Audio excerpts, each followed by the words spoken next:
Estamos dando continuidade ao nosso ciclo de palestra espírita e na noite de hoje nós temos o nosso querido irmão Odir. Esse irmão Odir é um querido amigo, fiel servidor dentro do movimento espírita e é um ceareiro do Centro Espírita Humildade e Fé, aqui da Ponte do Imaruí. Então está aqui hoje na nossa casa para trazer a mensagem espírita à noite de hoje. Muito obrigado, meu irmão.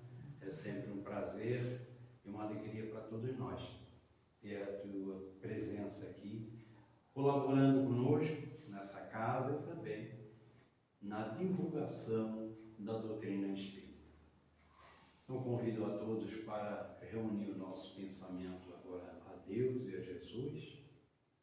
Fechamos os nossos olhos para nos desprender das coisas materiais e fazer essa ligação entre nós e Deus e Jesus. Que as bênçãos do nosso Pai nesse instante se derramem sobre todos nós.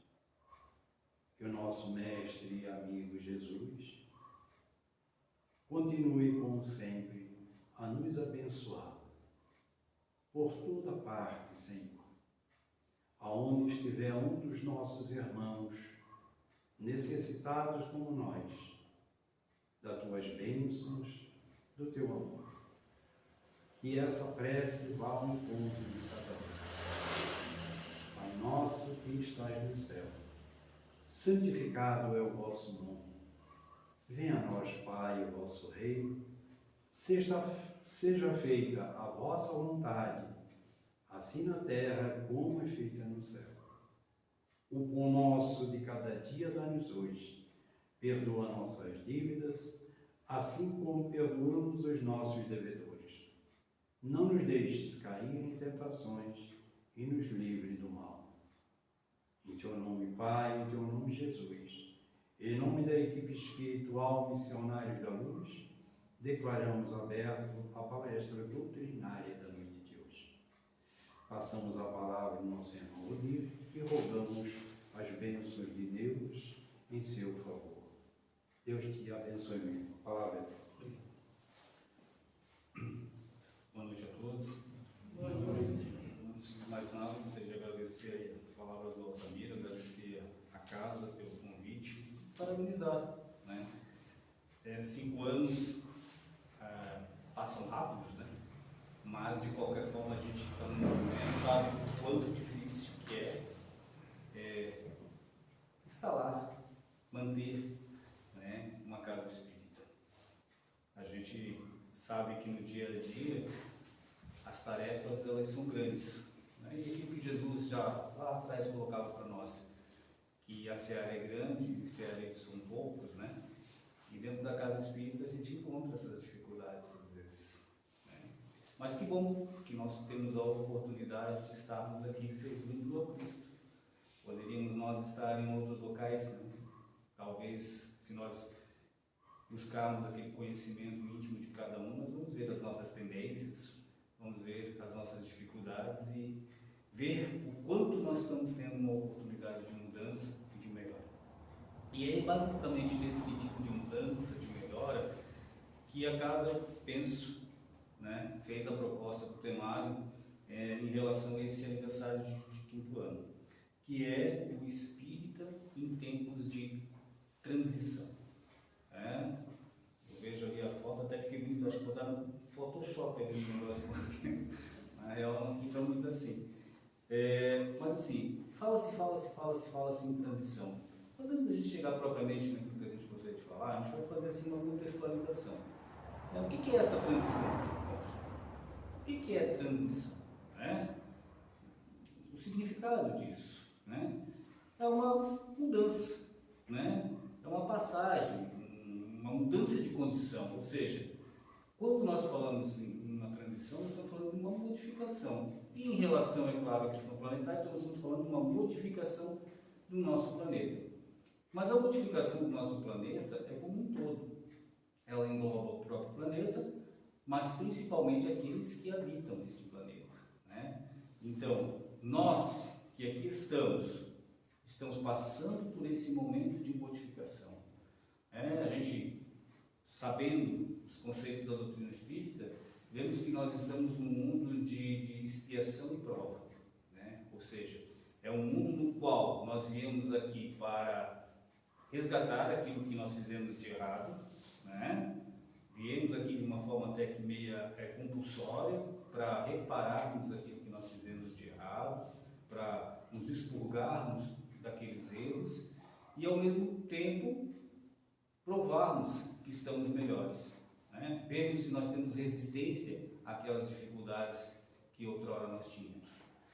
E essa transição se dá exatamente por isso. Nós vamos sair deste mundo, estamos tentando nos modificar de mundo, para irmos para um mundo de regeneração, né? E a gente pensa assim, poxa, nós estamos saindo de expiações e provas para ir para a regeneração. E o que é essa regeneração tão sonhada e tão buscada?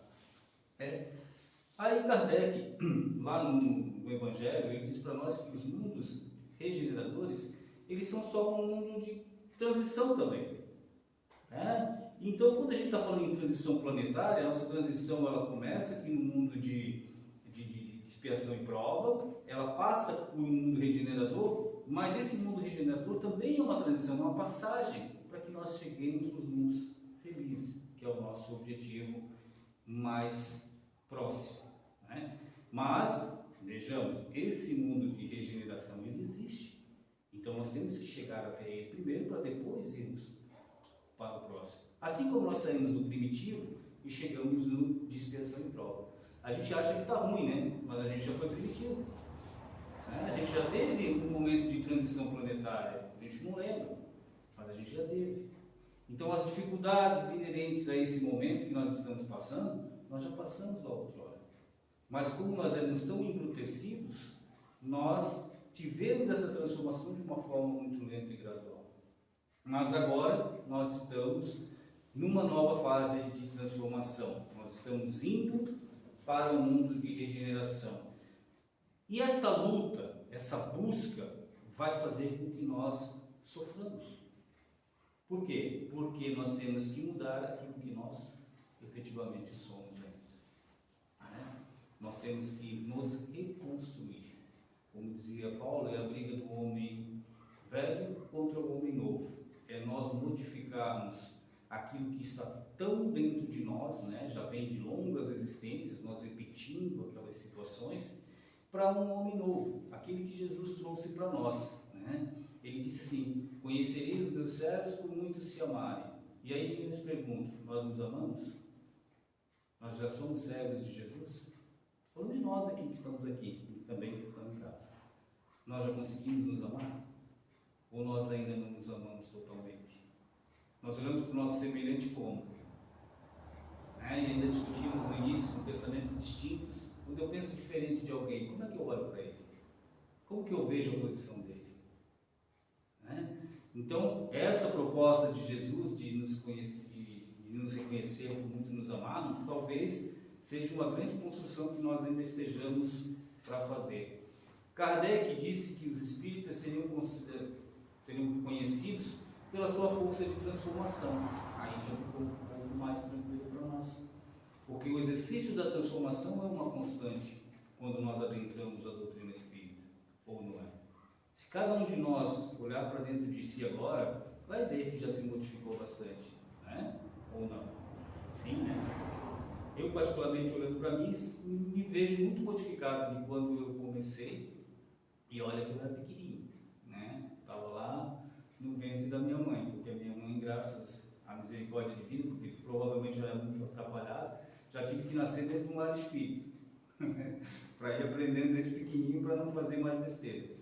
Então eu tive essa graça, né? E mesmo assim, a gente tem uns momentos assim de se ver solto e as nossas tendências se afloram. E a gente vai começando a se policiar e vai começando a se transformar. E a gente pode olhar isso dentro de cada um de nós, a nossa transformação. Às vezes a nossa transformação faz com que muitas das vezes nós olhemos para o lado e dizemos, puxa, cadê aquele pessoal que estava comigo? Cadê aqueles que me eram caros? Cadê os meus amigos? parece que eles nos abandonaram, não é? Por quê? Porque a gente está com quem a gente afiniza. E talvez as nossas modificações de percepção, de atitudes com a vida, fizeram esse distanciamento. Mas isso não quer dizer que eles não mereçam a nossa amizade, ou que não mereçam o nosso carinho e o nosso respeito. Muito pelo contrário. À medida que a gente evolui, a gente começa a olhar o outro da mesma forma que gostaria de ser olhado. Então essa modificação, essa mudança, faz com que nós nos enfraqueçamos, nós entremos numa batalha desgastante e nós vamos para esse mundo de regeneração para lá dar uma equilibrada. Seria como uma analogia muito simples nós pensarmos que nós agora estamos indo a um tratamento médico, né? É um tratamento, vamos dizer assim, bem forte, que nós temos que fazer. E por consequência, depois nós temos que passar por um período de convalescência, onde nós ficamos no hospital para repousar, para recuperar forças, para depois termos a alta e voltarmos à nossa vida. Então esse período aí no mundo de regeneração vai ser para isso, para nós recuperarmos, nos reequilibrarmos e nos colocarmos em condições de irmos para esse mundo feliz, né? Bom, chegando aos nossos objetivos, nós vamos ver que esse processo de transformação, ele já se dá. Se a gente procurar lá na Gênese, né, ele diz que são chegados os tempos, a época da publicação da Gênese. Já estavam encarnando os espíritos missionários para nos darem condições de enfrentarmos. A própria doutrina veio com esse objetivo, de nos dar condições de nos melhorarmos, de enfrentarmos as dificuldades por vindouras, né? Então, lá já começou esse processo. Só que a gente olha, e esse processo, ele vem lento, mas ele tem em alguns momentos, algumas formas assim, vamos dizer, de impulsionarmos, né? E nós olhando para esse momento agora, nós estamos assim, vamos dizer, atúditos com a situação que está acontecendo. Mas lá atrás, nós já tivemos bastante situações complicadas, né? Nós tivemos uma pandemia que ceifou a vida de muitas pessoas, bem mais do que está sendo agora. Foi a gripe espanhola, já tivemos a peste negra, já tivemos guerras mundiais, né? As doenças vieram para que a gente aprendesse a não ir para a guerra, mas mesmo assim a gente não aprendeu. Quanto triste é perder a vida de alguém. E a gente foi para a guerra exatamente para que lá perdêssemos mais vidas. Mas toda essa movimentação parece que não chegou ainda nos nossos corações, mas trouxe melhores significativas para o nosso comportamento. Quando questionado acerca disso, né, por Kardec, a espiritualidade diz assim, olha, parece que a gente olha para o nosso lado, parece que não está melhorando nada. A gente já tem alguns anos de existência no nosso planeta e parece que não está resolvendo o problema. A humanidade parece que está cada vez pior, cada vez mais violenta. E a espiritualidade diz, não, muito pelo contrário. Olhe com atenção. E é verdade, a gente olha com atenção, né? Porque às vezes o foco da maldade, da crueldade, ele é mais barulhento, então ele parece mais volumoso. Mas as pessoas que estão buscando a sua melhora é muito grande. Hoje nós não nos comprazemos mais tanto com o mal. Outrora nós estávamos lá nos circos, vendo as pessoas serem feridas. Apesar de que alguns grupos, né, a gente vai chegar lá para conversar sobre isso, ainda apreciam algumas situações nesse sentido, né? Mas já é uma causa muito, muito menor do que era. Então, esse progresso para nós, essa mudança de atitude, de comportamento, ela vem de uma forma gradual, pelo nosso próprio crescimento espiritual. Mas às vezes, quando isso começa a ser muito lento e a gente começa a deslanchar muito outro caminho, vem um chamamento mais forte, né? Vem as situações que fazem com que nós tenhamos que pensar muito mais rápido, né? E aí nós estamos vendo a situação que nós estamos passando. E a gente começou a pensar muito em transição planetária do ano passado para cá, né? Até então a gente não pensava tanto. Nós estamos mudando, né? Primeiro a gente pensou lá que em 2000 todo mundo ia dormir, lá no 31 de dezembro de 1999, todo mundo ia deitar e dormir malvado. No dia 1º ia acordar todo mundo santo. Não deu certo, não funcionou, né? Então a gente achou que a transição ia ser lá, Mas não foi. A transição é gradual. Só que chegou um determinado momento em que Deus disse assim: poxa, vocês estão sofrendo muito, vocês estão indo por um caminho totalmente errado. Vamos dar um alerta para vocês. E aí a gente olha esse alerta, né? Num primeiro momento, todos nós, olhando para isso, parece-nos um castigo, né? Aí a gente, quando começa a estudar a doutrina espírita, vê que Deus não é mau, Deus não castiga. As coisas que acontecem conosco, elas são fruto do quê? Do nosso merecimento, das nossas atitudes. Se nós recebemos coisas boas, porque coisas boas fizemos. Se recebemos coisas ruins, coisas prejudiciais, é porque nós estamos afinizados com essa situação e nos comportamos desse jeito e fizemos algo nesse sentido. Então, as coisas que retornam para nós não são por castigos e não são por benesses de Deus. Ele é misericordioso? É, mas ele é soberanamente justo. Ou seja, tanto as coisas que vêm para nós, que nós sentimos dificuldades, quanto aquelas que nos trazem gozo, elas vêm para nós pelo nosso merecimento, pela misericórdia, pela justiça de Deus. Então, o que acontece conosco é justo. E aí talvez seja o grande problema. Nós que somos espíritas, talvez entendamos isso. Eu digo talvez, porque eu ainda comentava ali no início com o Altamiro, que a gente vê muitos espíritas aí que não estão entendendo muito bem o que está acontecendo com a gente. Querem colocar a culpa no outro. Né? A culpa é do fulano, a culpa é do Beltrano, a culpa é do Cicrano, a culpa é disso, a culpa é daquilo. Ora, nós temos uma mensagem, né, que nos foi trazida de Bezerra e a outra de Ismael, que falam exatamente nesse sentido. Lembrando para nós que cada um será o seu próprio julgador. Ou seja, aquilo que eu faço errado é entre eu e Deus. Não é entre eu e mais ninguém, é entre eu e Deus. Então, se alguém está agindo errado, eu e Deus. Eu e Deus. Né? Vou olhar para mim. O objetivo é que a gente olhe para dentro de cada um de nós e pense: o que eu estou fazendo de errado ou de certo? Vejam, se cada um de nós fizéssemos isso e nos modificássemos, teria problema? Não. O problema é que nós não queremos fazer isso. Nós queremos que o outro faça isso. Nós queremos que o outro se modifique. O erro está no outro. Olha, o problema é aquele cara que estacionou errado, mas eu estacionei do lado. Não, mas o problema foi o carro dele, eu estava estacionado. Né? Então a gente está sempre querendo transferir a responsabilidade. E para a gente conversar exatamente sobre o que é o nosso papel, a gente trouxe uma mensagem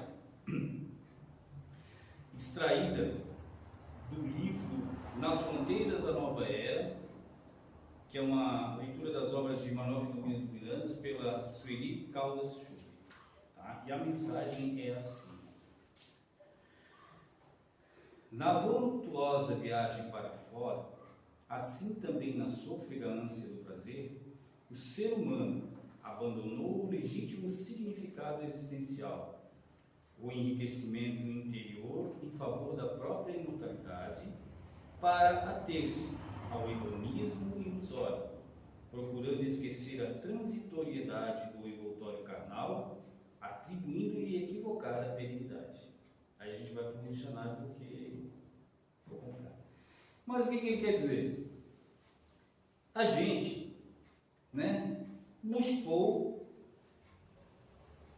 coisas de fora, buscou no exterior o prazer. Transformou essa situação transitória numa situação perene, ou seja, eterna. Nós começamos a achar que o prazer é tudo. E aí o que é prazer para nós? É sexolatria,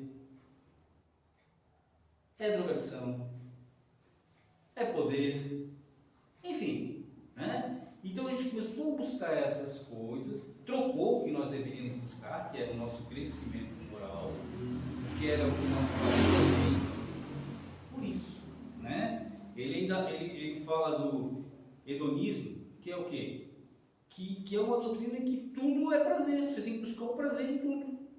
E não deixa de ter, vamos dizer assim, um sentido, só que o prazer está em fazer as coisas certas, e não nos cultos exteriores, na prática da materialidade, né? Então nós deixamos de lado o nosso crescimento espiritual, a nossa intelectualização, e buscamos tudo que era exterior, né? E isso é ilusório, passa, não é? O nosso corpo, nós idolatramos o nosso corpo, só que a idade diz para nós o seguinte: olha, meu amigo, enquanto tu tiver 20, 30, 40, tu ainda se mantém, mas depois a lei da gravidade ajuda que tu começa a sentir, isso passa.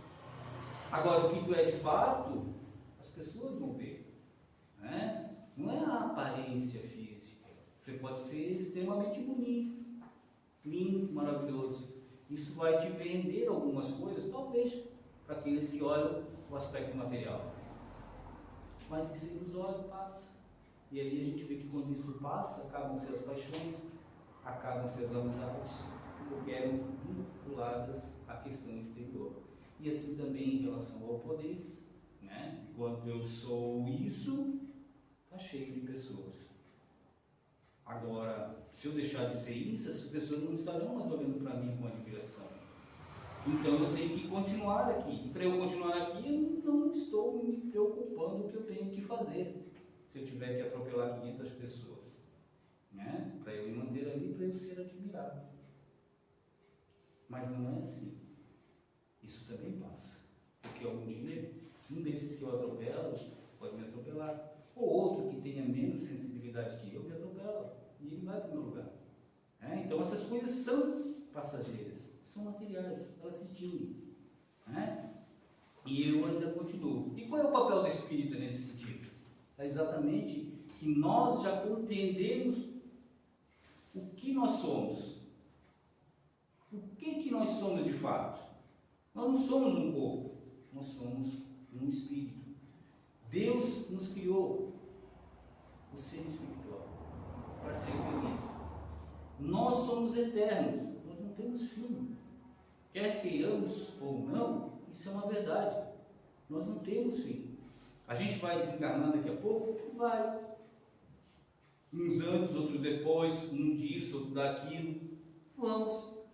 Vamos ter um desencarne.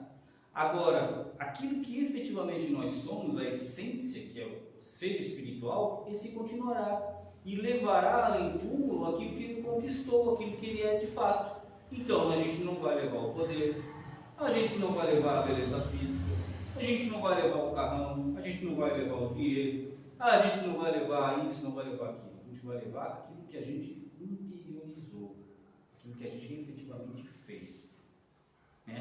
Ela continua dizendo assim: as indústrias do prazer e os veículos de entretenimento construíram os mitos da felicidade e mesalívio, apaixonando e arrastando os seus sectários para a luxúria, as fantasias exageradas, de modo que não ficasse tempo para a reflexão nem para o despertamento da realidade, que são considerados terríveis adversários.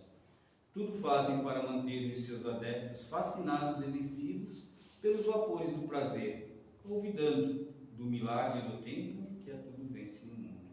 Ou seja, nós somos induzidos a achar que isso é tudo. E somos também induzidos a não parar para pensar que isso não é verdade. Porque à medida que nós paramos e pensamos, nós não precisamos querer mudar o outro, mas nós precisamos nos modificar. E é isso que a doutrina espírita fala, e é isso que a gente falou lá, que Kardec disse: conhecereis o espírito pela sua transformação. Às vezes a gente pensa, puxa vida, mas que transformação é essa? Olha, a minha transformação é cotidiana. Eu não consigo me transformar da água para o vinho. Eu vou aos poucos me modificando. A gente fala assim, puxa, mas Saulo transformou da água para o vinho. Não, Saulo já tinha um cabedal enorme de conhecimento. Ele simplesmente acordou para aquilo que ele deveria fazer de correto. Ele já tinha uma fé latente e forte. Ele fazia pensando que estava agradando a Deus. Só que aí ele teve a percepção de que tudo que ele fazia com aquela vontade toda não era o que Deus queria que ele fizesse. E aí ele acorda e começa a trilhar um caminho com todo o fervor. Então nós precisamos desse fervor dele para a nossa transformação, mas nós estamos ainda gatinhando. E a gente continua a olhar para essas situações que nos são repassadas, achando que isso é efetivamente a felicidade. Claro que é bom a gente fazer algumas coisas relaxantes, claro que é. E devemos, até porque o nosso corpo necessita. Mas fundamentalmente nós temos que entender que a felicidade é aquilo que nos deixa bem enquanto espíritos. Porque a gente pode estar, eu comprei uma roupa nova, eu comprei um telefone novo, eu estou feliz da vida. Daqui a 5 minutos esse telefone, essa roupa, esse carro não é mais novo. Aparece um novo anúncio dizendo que já mudou a versão, que já mudou isso, que já mudou aquilo. Poxa, eu vou ficar triste, meu Deus, não estou mais com o último modelo, então eu já sou uma pessoa que não serve para nada. Meus amigos já não serão mais os mesmos, o outro já tem o melhor que eu. Porque a gente está buscando essa exteriorização, as questões vaidosas. Então nós espíritas sabemos que não é esse o foco que nós temos que ter. Nós temos, podemos, devemos. Nós estamos aqui num mundo evoluído que nos apresentam essas condições. Vamos usá-las sim, mas vamos usá-las, não deixar que elas nos utilizem. E a gente hoje está escravo disso. E a gente vê essas mídias sociais exatamente nesse sentido. Você vê a foto ali, a pessoa está sorrindo, mas você não vê o coração dela, você não vê ela em espírito, que às vezes está chorando e está tentando passar uma imagem porque todo mundo acha que ela deve sorrir. Ele continua: a disputa insana pelas posições de relevo, pelos minutos de holofotes e pelo poder a qualquer custo enlouquece as massas que se arrogam o direito de desfrutá-lo em longo prazo. Não obstante o tédio, o cansaço, a vida essencial, aparecem dominadores, e as soluções habituais, mediante a fuga pela drogadição, pelo alcoolismo, não impedem que se instale a depressão devastadora. E nós vivemos exatamente um momento em que a depressão, os processos depressivos, os processos de suicídio, são muito fortes. Por quê? Porque a gente tem um vazio, vamos dizer assim, existencial. Porque as coisas materiais, elas se renovam a todo instante e a gente não consegue supri-las. E mesmo que suprindo elas, não é isso que vai deixar nós felizes. Por quê? Porque falta uma coisa essencial, aquilo que nos criou. Falta Deus, falta amor, falta Jesus nos nossos corações, nos nossos pensamentos, nas nossas atitudes. Então, enquanto nós espíritas sabemos exatamente o que buscar, mas daí a buscar é uma longa distância. Eu posso saber o que eu tenho que fazer, mas daí a fazer eu tenho que ter a vontade. Leon diz que a vontade é uma das potências da alma. Não adianta eu saber, eu tenho que querer e ir de encontro a isso. Eu sei que para eu ser feliz eu tenho que perdoar, mas aí a pessoa passa ali, eu tenho a oportunidade de perdoar, assim, não, muda de rua, de estrada, de caminho, para não encontrar. Tem uma minha oportunidade, eu sabia que era uma oportunidade, eu sabia que eu deveria, mas ainda não tive a vontade, não tive a condição de fazer. E eu vou continuar sofrendo por conta disso. Por quê? Porque o meu orgulho, o meu egoísmo ainda são mais fortes do que a minha vontade de melhorar, de perdoar. Então, essas coisas a doutrina espírita ensina para nós, que nós devemos nos modificar, mudar as nossas atitudes. Não ir com a massa, não ir pelo que a TV, pelo que as mídias sociais dizem para nós. Olha, para você ser bonito, você tem que usar esse negócio aqui. E hoje tem muito, não sei como é que chama o nome, mas acho que é influencer, Eles chegam lá e dizem assim: olha, para você ser aceito pelas pessoas, você tem que ter um livrinho desse aqui. Se você não tiver esse livrinho, você não é aceito. Aí todo mundo vai comprar um livrinho, mas não muda as suas atitudes. Acha que só o livrinho vai resolver. Não resolve. Resolve para ele, a felicidade para ele, porque ele vendeu um monte de livrinho.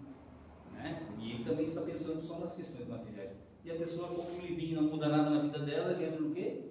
Um processo depressivo. Fortalece mais ainda o processo depressivo. Poxa, agora que eu tenho um livrinho, todo mundo vai gostar, mas ninguém gosta, porque não sirvo para nada mesmo, eu sou um zero à esquerda, e isso vai interiorizando.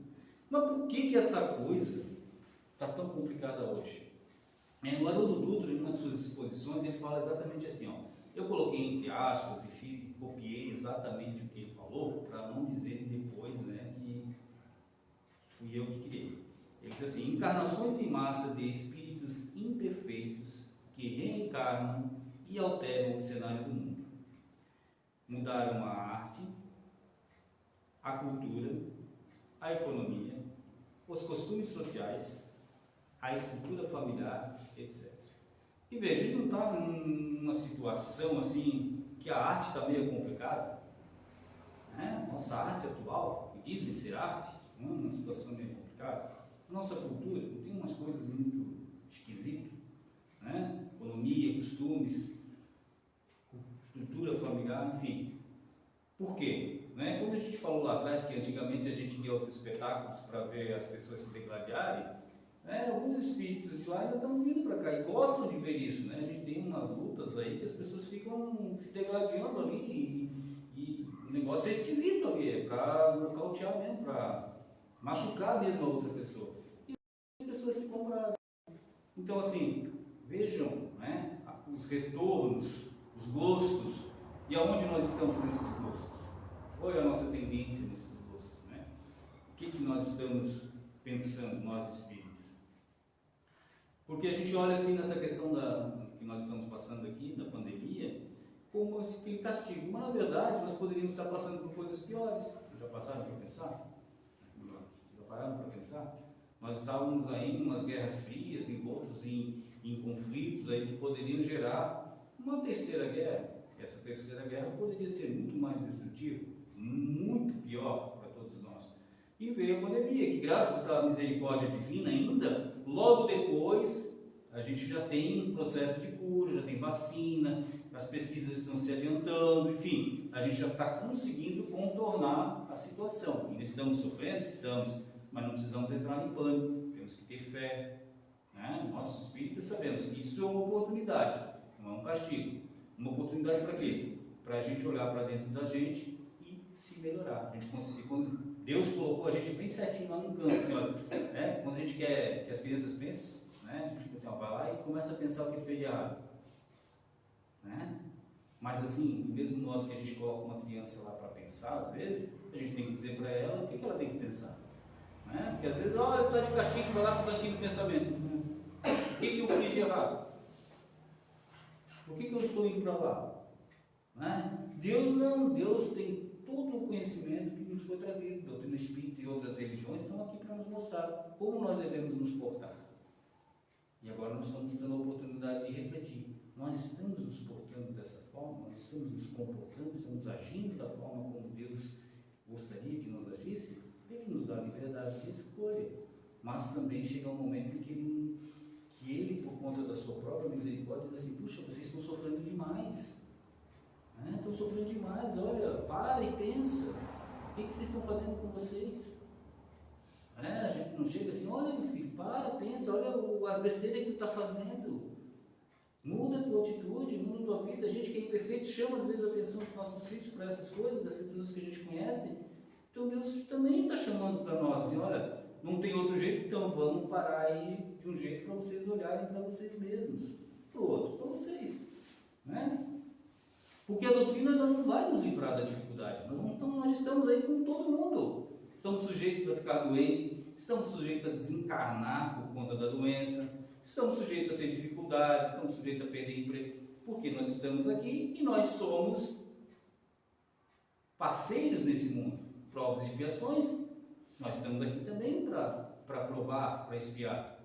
Então nós estamos na lide. Só que ela faz com que a gente consiga ver as coisas de uma forma diferente. É essa visão diferente que faz com que a gente consiga passar melhor. Né? Então, o nosso papel é exatamente esse: é nos mudar, é nos comprometer com essa mudança e sermos exemplo para o outro. Do não desespero, da fé em Deus. Porque fé em Deus é fácil a gente dizer quando as coisas não estão acontecendo com a gente, né? É muito tranquilo quando a doença está na casa do outro, e diz assim: olha, você tem que ter fé. Agora nós temos que mostrar que nós temos fé quando ela está em nós, quando ela está do nosso lado, quando ela está com aquele que nós gostamos. E é um exemplo que nós temos que repassar. Olha, as coisas estão difíceis, a gente também está assim nessa situação, mas nós temos confiança, nós vamos vencer, né? É esse o ponto. Lá, deixa eu pular aqui porque já está longe. Fica à vontade, temos até uma hora. Então, assim, ó, o que a gente tem que fazer? Então? Vamos lá. Primeira coisa é conversar com Deus. Né? Como é que a gente conversa com Deus? Através da nossa oração. Lá no Livro dos Espíritos, na Lei de Adoração, fala o seguinte, que na oração a gente deve louvar, agradecer e pedir. Né? Isso aqui está lá. Então, o que a gente faz na nossa oração? A gente pede de novo e reclama do que pediu. Porque quando vem a gente reclama. Pô, mas aconteceu aquilo, não foi o que tu pediu, criatura. Né? O que a gente tem que louvar? Deus é humilde, a gente precisa ficar dizendo, olha Deus, tu é isso. Não, é para a gente entender que Deus é misericordioso, é inteligência suprema, é bom, que Ele é justo. Essa é a questão do louvar, é nós compreendermos a essência de Deus. Agradecer por tudo que nós temos. Quantas pessoas gostariam de estar no nosso lugar? Quantos espíritos gostariam de estar no nosso lugar? Ah, mas eu não tenho nada. Mas tens a oportunidade da vida. Quantos estão no plano espiritual que gostariam de ter reencarnado para ter essa oportunidade? Porque nós estamos tendo uma oportunidade.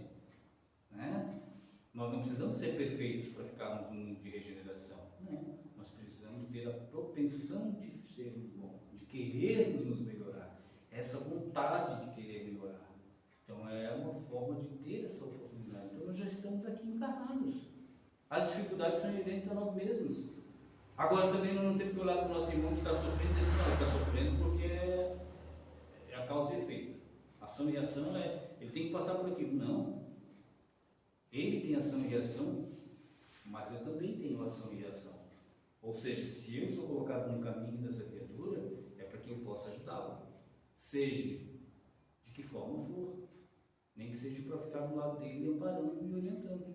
Ou, se eu não tenho muito o que fazer, pelo menos estar do lado dele, dando um sorriso, um bom dia. Ou seja, aquela pessoa que está com ele. Por quê? Porque a oração também é ação. Não é? Agradecer a oportunidade e pedir. Mas pedir o quê? O que eu peço para Deus? Peço dinheiro? Às vezes a gente pede assim, puxa, eu queria ganhar na Mega Sena para construir a 7%, que ela está tão pequenininha, né? Hoje eu pago aluguel, não sei o quê. Cara, mas aí eu vou fazer uns cálculos rápidos. No mínimo, uma Mega Sena aí vai pagar o quê? 10 milhões? Nem sei se paga isso ou paga menos, mas que paga isso? Quanto é que eu vou gastar aí para construir uma casa? 1 milhão? Nem isso, perto. Mas sobra 9. O que eu vou fazer com os outros 9? E eu primeiro quero ganhar para depois dar. Enquanto que eu tenho que dormir doar. Então assim, vamos mudar? Vamos fazer alguma coisa, vamos fazer isso, vamos fazer aquilo, vamos isso, vamos aquilo. Então assim, é a ação que eu tenho que ter. Pedir força, pedir proteção, pedir saúde. Mas se o que tiver que acontecer comigo aconteça, mas que eu tenha condições de vencer. Serenidade para enfrentar as situações. Por quê? Porque o desespero resolve alguma coisa? Resolve. Se eu estiver passando por uma situação, eu estou andando aqui, acontece um acidente, eu me desesperar, eu vou conseguir ajudar alguém? Não vou. Eu tenho que ter no mínimo uma tranquilidade para pelo menos pegar o telefone e ligar para alguém que possa me ajudar, a polícia, bombeiro, enfim, para providenciar o socorro adequado. Então eu tenho que ter serenidade. Não adianta eu entrar em pânico. A gente tem que se cuidar. Tem. A ciência está aqui para nos dizer que nós temos que usar máscara, que isso, que aquilo. Sim, então vamos nos cuidar dentro do possível. Eu preciso trabalhar. Trabalha. Cuida do jeito que é possível. Eu não preciso trabalhar. Então fica em casa. Agora eu não posso condenar aquele que precisa trabalhar e aquele que fica em casa. São duas situações distintas. Eu tenho que ter serenidade e reflexão para agir dessa forma. ideias novas. Tirar aquelas coisas antigas de dentro de mim, de vingança, de ódio, de raiva, de agressão, de isso, daquilo. Não, vamos botar ideias novas. Vamos mudar os nossos padrões de pensamento. Se não está dando certo, é porque alguma coisa está errada. E o que eu tenho que fazer? Mudar o meu pensamento. Da forma como eu penso, é o que eu atraio. Né? Dentro da doutrina espírita, a gente fala exatamente isso. As questões da lei de afinidade. Aí a gente fala de afinidade fluídica e fala de afinidade vibratória, ou seja, aquilo que eu penso, eu atraio. Atraio na presença de irmãos encarnados e de irmãos desencarnados. E também da conjuntura atual. Então, se eu ficar pensando coisas ruins, só vai acontecer coisas ruins, porque é onde eu estou me projetando. Eu tenho que mudar isso. Mudar esses pensamentos, olhar para frente, ter fé, ter perseverança, ter mudança de atitude. Mudando de atitude e agindo no bem.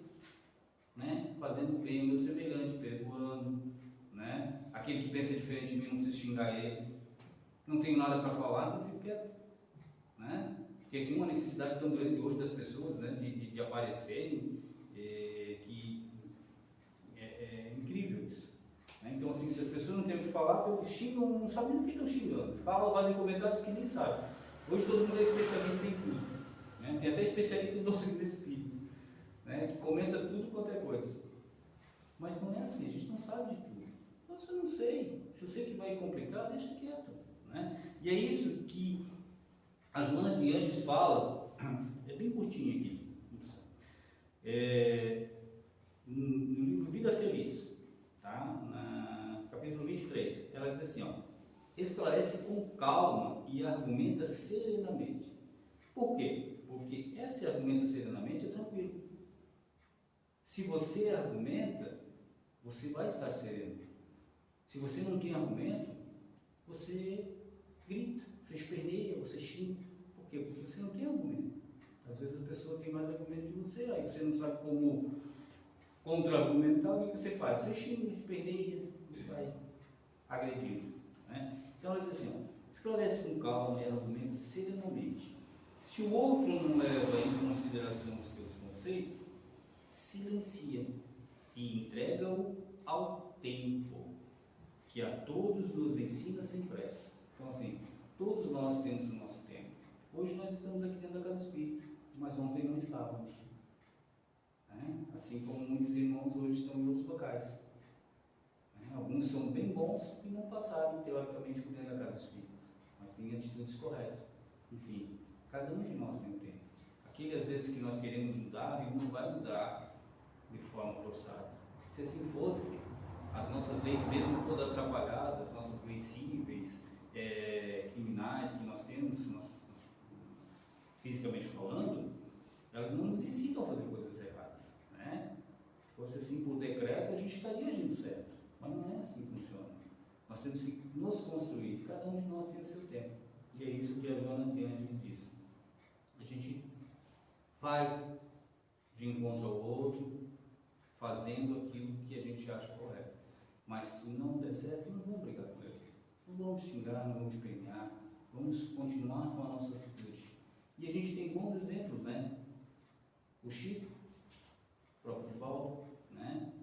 Não estão aí falando mal de ninguém. O Chico não falava mal de ninguém. Se falava mal de alguém, era dele para ele no espelho. Ele ainda dizia assim, olha, os outros podem fazer qualquer coisa, eu não. Né? Não preciso, eu não vou cobrar do outro atitude, vou cobrar de mim. Por quê? E nós também temos que olhar desse jeito. Nós temos todo um cabedal de conhecimento aqui, né? Que dizem que é para nós nos transformarmos, para nós nos melhorarmos. E esse é o nosso papel, é nos transformarmos.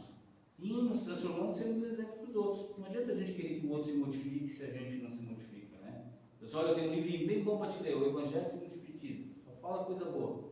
Pois é, tu já leu? Ah, já li 10 vezes. Então, por que tu não estás perdoando? Por que tu não estás amando? Por que tu não estás sendo humilde, sendo fraterno? Né? Então, assim, a questão é eu fazer. E Jesus é o maior exemplo de tudo isso. Jesus não deixou nada escrito. Ele simplesmente demonstrava o que falava. Nós não vamos, claro, nos igualar a ele nessa encarnação, nesse momento, mas nós temos que ver o seu exemplo, ou seja, deixar aquilo que nós pensamos em falar, fazer. Né? Se nós pensamos que a outra pessoa deve se modificar, puxa, mas por que eu vejo o erro nela?